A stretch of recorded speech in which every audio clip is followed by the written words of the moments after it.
Məktəblərdə məktəbli qızların hicab taxmasına necə baxırsınız? Pis. Niyə pis baxırsınız? Şagird ara icab ara. Şagirddir də bu. Şagird kimi də məktəbə gəlməlidir. Bu molla məktəbi deyir ki, başını bağlayıb gəlir. Öz fikirlərdir, özləri bilər də, yəni valideynlər necə istəyirsə, amma mən çox da düzgün baxmıram, yəni az yaşlı bir qızdır, öz qərar verməlidir məncə. Oy xanım, çətin məsələdir, nə deyə bilmərəm, həqiqi deyə bilmərəm.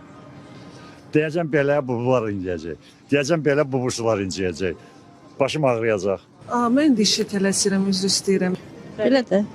Məktəbdə mən elə gəlir ki, icab taxmaq lazım deyil. Çünki biz müasir dövrə gedirik. Ona görə də müasirləşmək lazımdır. Mən ona yaxşı baxmıram. Yaxşı deyil. Yəni uşaq bir müəyyən müddət sonra formalaşmalıdır, ondan sonra özü qərar verər.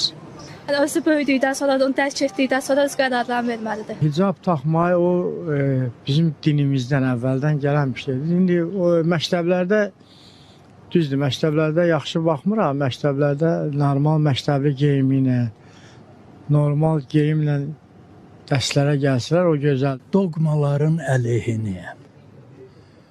Dogma olmamalıdır.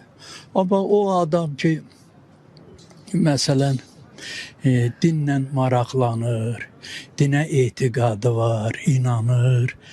Onlara da pis baxmıram mən, pis deyil. Amma bizim gələcəyimiz elmdədir qızım. İnsanlar hamısı qadın və kişi olmasından asılı olmayaraq hamısı elmə yiyələnməlidir. Azərbaycan müəyyən dövlətlərdən, müəyyən xalqlardan ona görə geri qalır ki, onların elmi azdır. Bu barədə Mirzə Fətəli Axundov vuruşub, çalışıb ki, onun xalqı elmli olsun.